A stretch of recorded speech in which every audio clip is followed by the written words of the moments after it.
Dear students, मैं कैसी आप सभी का अपने इस YouTube channel yes group of institution में स्वागत करते हैं। प्रकाश चैप्टर का नाम है प्रकाश का परावर्तन। प्रकाश का परावर्तन, ठीक है, यानी कहीं ना कहीं इसको बोलते हैं रिफ्लेक्शन ऑफ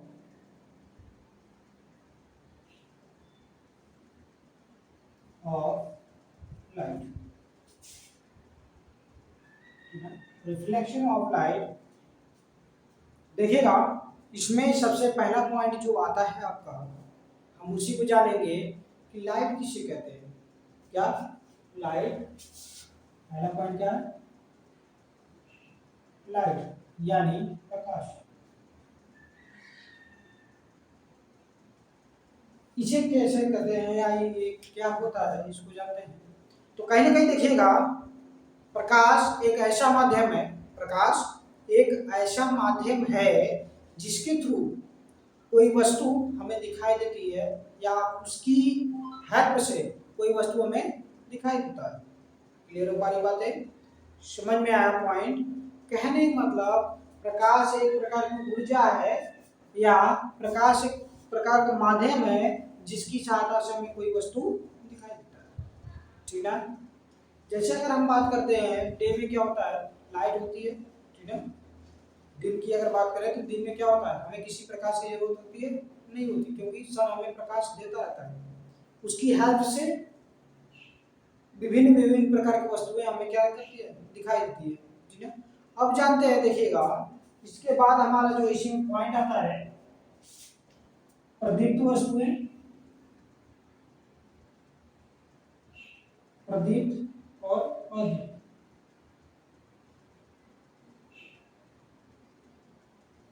या इसी को अप्रदीप्त भी बोल सकते हैं, ठीक है, समझ में। तो पहले इसको हम देखेंगे क्या नहीं प्रदीप्त वस्तुएं। तो ध्यान दीजिएगा प्रदीप्त वस्तुएं वे वस्तुएं होती हैं जिनको हम या ऐसा कर सकते हैं कि प्रदीप्त वस्तुएं ऐसी वस्तुएं जो स्वयं की प्रकाश से चमकती है। क्या? जो स्वयं की प्रकाश से चमकती हैं उसे हम क्या कहते हैं, प्रदीप्त वस्तुएं कहते हैं। जैसे कहीं ना कहीं देखिएगा इसमें जो होगा सूर्य हो गया, ठीक है, सन बात हो गई। और फिर उसके बाद अगर हम इसी में बात करते हैं तो इसके बाद जो पॉइंट आता है इसी में सूर्य के बाद जो है कि आपका जो बल्ब होता है, इलेक्ट्रिक बल्ब जो होता है, ठीक है, वो भी स्वयं के ही प्रकाश से चमकता है। भले ही उसमें जो है मैकेनिज्म अलग हो, लेकिन उसमें स्वयं का प्रकाश होता है, ठीक है, समझ में आई बातें। अब देखिएगा इसके बाद अद्वितीय वस्तुएं कहते हैं। तो अद्वितीय वस्तुएं के लिए बात करें कि अद्वितीय वस्तुएं ऐसी वस्तुएं, अद्वितीय वस्तुएं ऐसी वस्तुएं हैं जिनमें अपना स्वयं का प्रकाश नहीं होता है, यानी वे किसी दूसरे के प्रकाश से क्या करते हैं, चमकते हैं, ठीक है। जैसे में अगर बात करें तो ध्यान दिया है आपने कभी जो मिरर होता है, मिरर कहने का मतलब शीशा, शीशा, और कहीं ना कहीं जो थाली वगैरह होती है, थाली या कोई बर्तन वगैरह, क्या कर दो आप धूप वगैरह में रख दो, ठीक है। इनको आप क्या करो, धूप में रख दीजिए तो क्या होता है, कहीं ना कहीं इसमें क्या होता है, चमक होता है कि नहीं होता, ठीक है, चमक होता है। क्लियर? अब देखिएगा यानी ऐसी वस्तुएं जो स्वयं के प्रकाश से नहीं चमकती हैं उसे अदीप्त वस्तुएं कहते हैं, यानी अप्रदीप्त वस्तुएं कहते हैं। जो स्वयं के प्रकाश से चमकती है उसे हम क्या कहते हैं, प्रदीप्त वस्तुएं कहते हैं। क्लियर?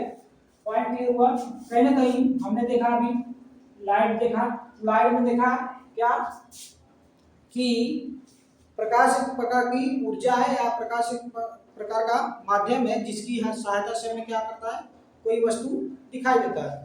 फिर उसके बाद हमने देखा प्रदीप्त वस्तुएं जिसमें स्वयं का प्रकाश होता है, प्रदीप्त वस्तुएं कहलाता है, जैसे उसमें सूर्य और बल्ब। और जिसमें स्वयं का प्रकाश नहीं होता है वो क्या कहलाता है, अदीप्त या अप्रदीप्त वस्तुएं कहलाती हैं। समझ में आ गया? चलिए इसके बाद हम आगे पढ़ रहे हैं प्रकाश के गुण। ठीक है। इसमें कुछ पॉइंट नोट कर दिए हैं ताकि बाद में लिखना न पड़े हमें, ठीक है।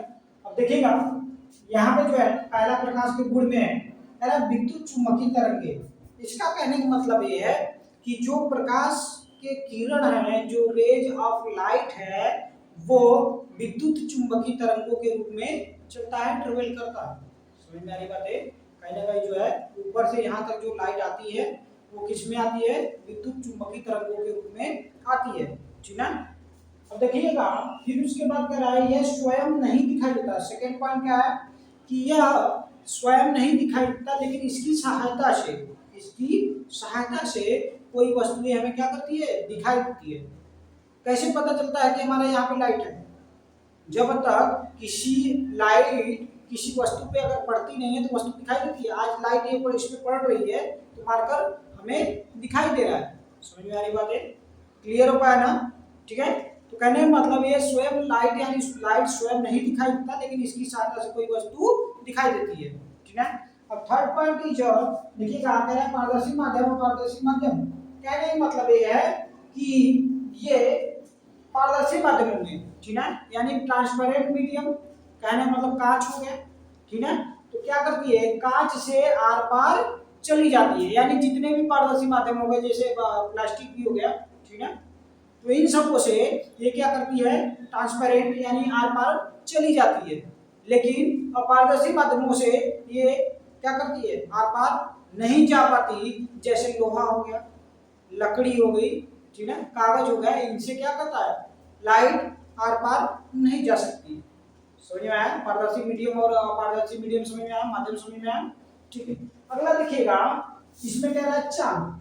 कहीं ना कहीं ध्यान दीजिएगा प्रकाश की जो निर्वात में, ठीक है, जो स्पीड ऑफ लाइट है निर्वात में कितना होता है? 3 × 10⁸ मीटर पर सेकंड। निर्वात में प्रकाश की चाल कितना होता है? 3 × 10⁸ मीटर पर सेकंड। इसको याद रखिएगा क्योंकि जो है कंपटीशन वगैरह में कभी पूछ दिया जाता है कि प्रकाश की चाल होती है, ठीक है, कितनी होती है?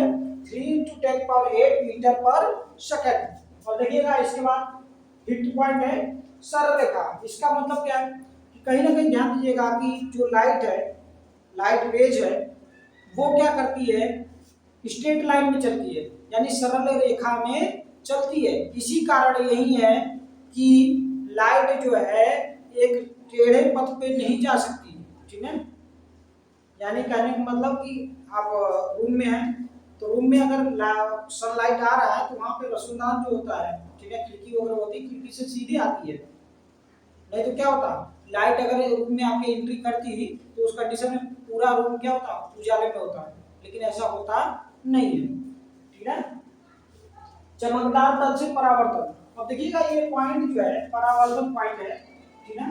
अभी हमने पढ़ा, लेकिन अभी ये पॉइंट हमारा चल रहा है, लेकिन उसके अंतर्गत अभी परावर्तन हमने बताया नहीं। जस्ट इसी के बाद हमारा परावर्तन आने वाला है, ठीक है, उसको देखेंगे। लेकिन इससे पहले देखेंगे कि चमकदार तल क्या होता है। कहीं ना कहीं देखिए आपके घर में मिरर होंगे, शीशा, ठीक है, या कोई प्लेन सरफेस होगा, तो वहां से क्या होगा कि लाइट उस प्लेन पे पड़ती है और पुनः उसी माध्यम में वापस चली जाती है। इस घटना को हम परावर्तन कहते हैं। इसको हम डीप में आगे जानेंगे, ठीक है। अब देखिएगा माध्यम से दूसरे माध्यम में जाता है तो अपवर्तन। अब इसको भी ये पॉइंट अगला है, ये अगला चैप्टर है, ठीक है। कहने का मतलब अगर एक माध्यम कहने का मतलब होगा कि मीडियम सेम रहा, अगर मीडियम सेम रहा, ठीक है, तो वहां पे परावर्तन होगा। लेकिन अगर ये मीडियम चेंज हो गया तो वहां पे क्या हो जाएगा? अपवर्तन होगा, ठीक है। अब देखिएगा अपवर्तन क्या हो जानेंगे। अब विजिबल लाइट, ठीक है, दृश्य प्रकाश की किरण का रेंज जो होता है, दृश्य प्रकाश किरण का रेंज जो होता है हमारा कितना होता है? 3900 एंगस्ट्रॉम से लेके 3900 एंगस्ट्रॉम से लेके 7800 एंगस्ट्रॉम होता है, ठीक है। समझ में आया? इसी रेंज में हमारे जो लाइट होता है वो विजिबल लाइट होता है, दृश्य प्रकाश किरण होती है, ठीक है, या दृश्य प्रकाश होता है। समझ में आया? इतना समझ में आया? गुण दिखा आपने, यानी ये तरंगों के रूप में चलती, विद्युत चुंबकीय तरंगों के रूप में चलती है। यह स्वयं दिखाई नहीं देती, इसकी सहायता से कोई वस्तु दिखाई देता है, अगला क्या है, पारदर्शी माध्यम। अपारदर्शी माध्यम यानी पारदर्शी माध्यम में ट्रेवल कर सकता है, पारदर्शी माध्यम में ट्रेवल नहीं कर सकता। स्पीड ऑफ लाइट कितना होता है, 3 × 10⁸ मीटर पर सेकंड होता है। ये क्या करती है, सरल रेखा में गति करती है, यानी सिंपल स्ट्रेट लाइन में गति करता है। फिर उसके बाद ये चमकदार तल से जो है रिफ्लेक्ट होता है, और ये जो है कि एक माध्यम से दूसरे माध्यम में जाती है तो वहां पे रिफ्लेक्स हो जाता है, ठीक है। अब देखिएगा आपने उसके बाद जो है कि यहाँ पे विजुअल रेंज जो होता है, लाइट का रेंज कितना होता है, 3900 एंगस्ट्रॉम से लेके 7800 एंगस्ट्रॉम होता है, ठीक है। जिस तरीके से हमने प्रॉपर्टीज ऑफ लाइट में हमने देखा था प्रकाश के परावर्तन, ठीक है।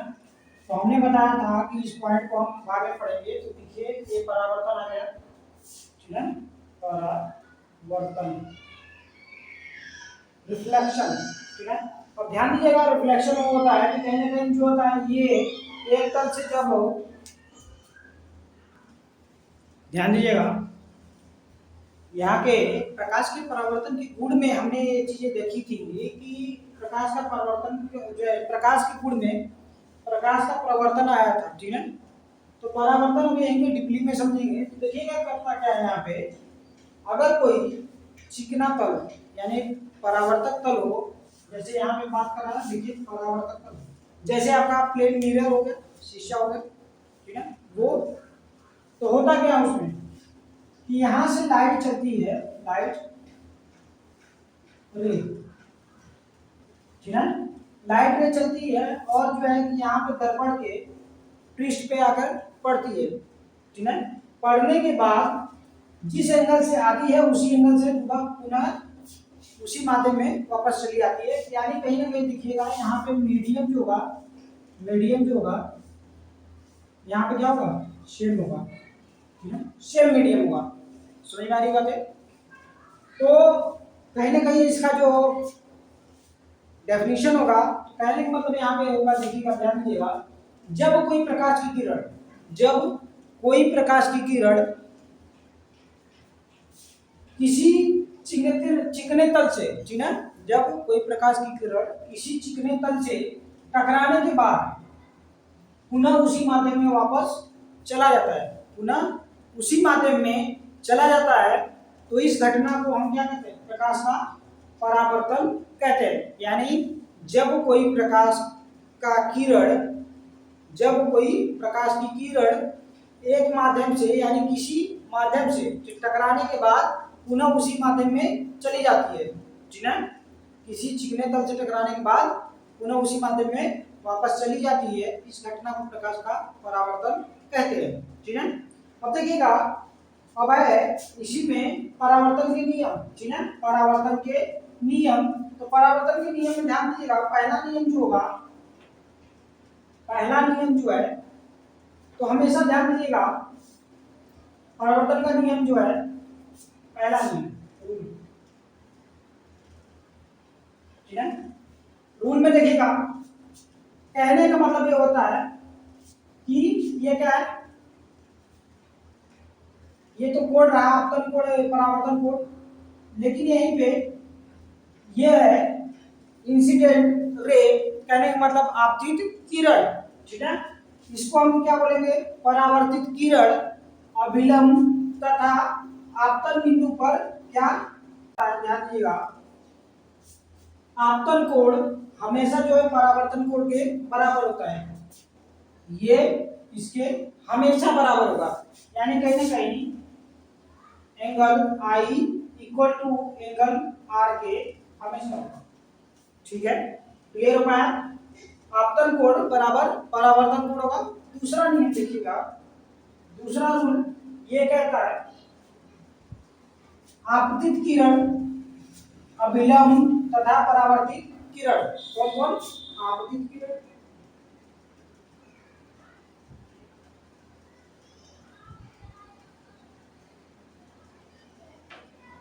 परावर्तित किरण,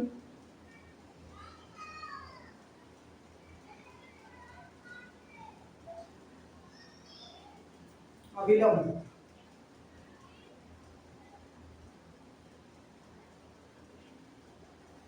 तीनों एक ही तल में, कहने का मतलब ओरिजिन यहाँ वो पॉइंट पे होता है, ठीक है। एक ही तल पर। समझ आया?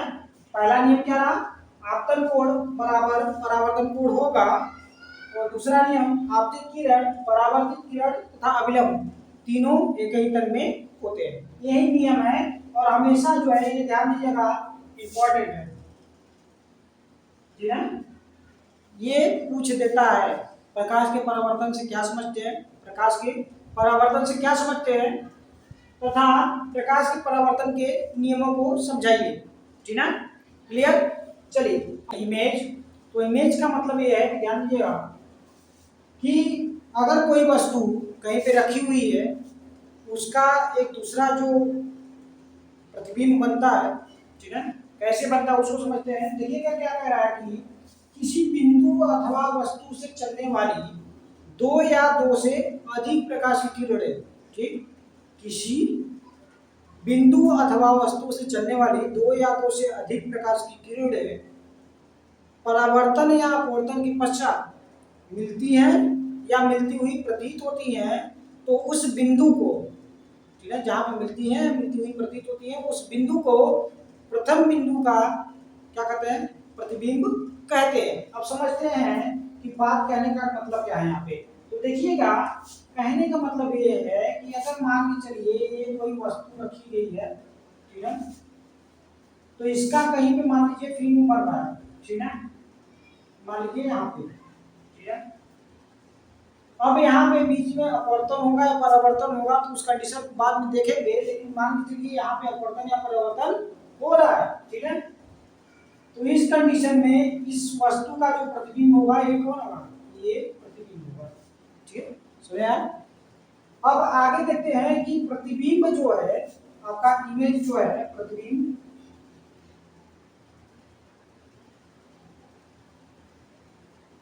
ये आपके टू टाइप्स में होते हैं।